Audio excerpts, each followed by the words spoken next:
guys! Ako nga pala si Sandra.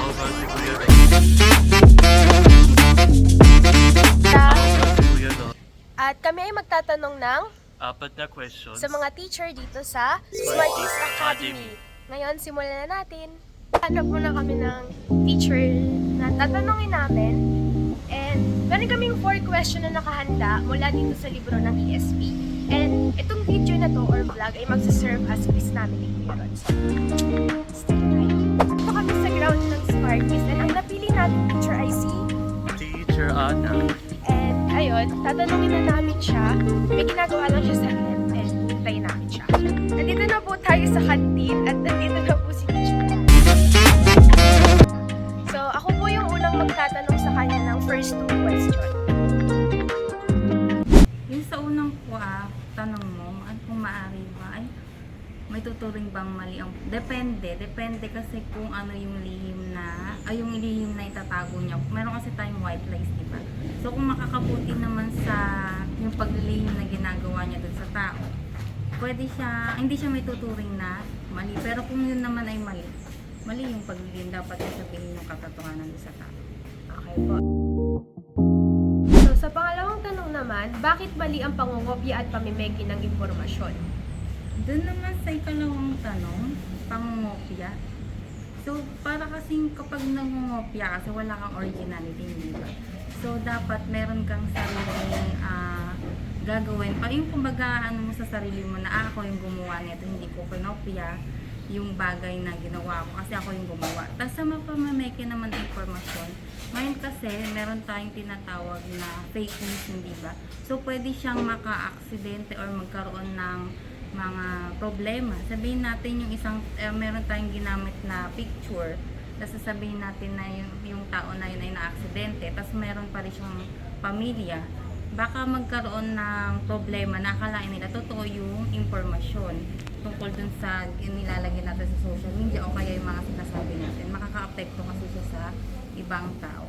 So, mali yung pangungopia at pamameke ng impormasyon. So, okay. Ano yun po, babasahin ko na yung pangatlong tatlo. Yung tatlo naman, gaano kahalaga ng katotohanan sa buhay ng tao? Gaano kahalaga ang katotohanan sa buhay ng tao? So, mahalaga kasi na magbigay ka or magpakita ka ng katotohanan sa ibang tao kasi para mapakita mo din na meron kang simpatsya or pag-aalala dun sa tao.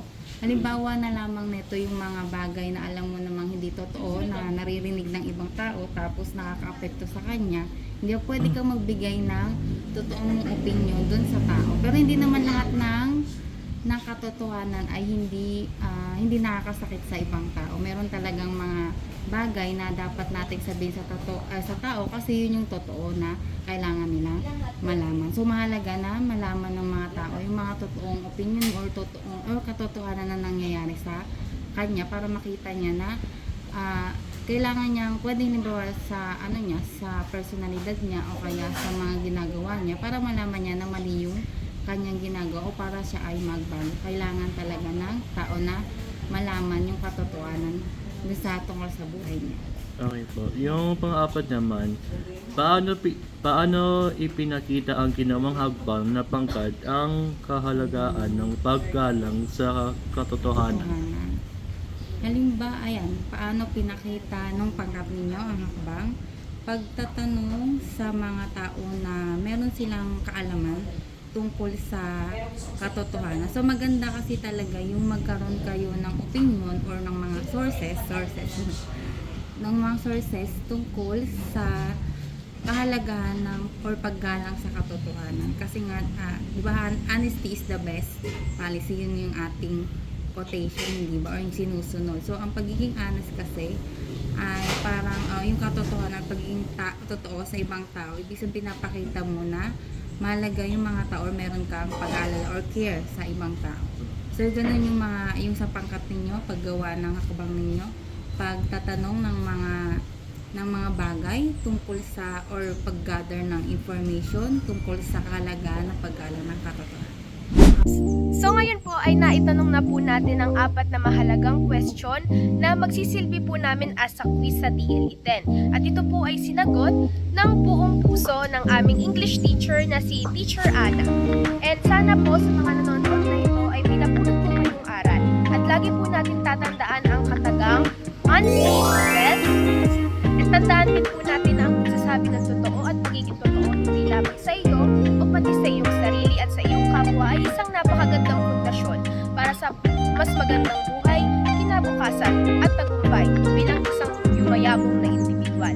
At para po sa pagtatapos ng video na ito, ay tandaan po natin na palagi po tayong gumawa ng tama, palagi po tayong magsabi ng totoo dahil hindi lang po tayo ang naapektuhan ito, pati ang mga taong nasa paligid natin. Sana po may natutunan kayo sa shortcut. Bago tayo matatapos ay ako po ay si Kuya Ron. At ako naman po si Sandra at kami ang iyong kaibigan at kaagapay para sa mas magandang kinabukasan. Yun lamang po at maraming salamat.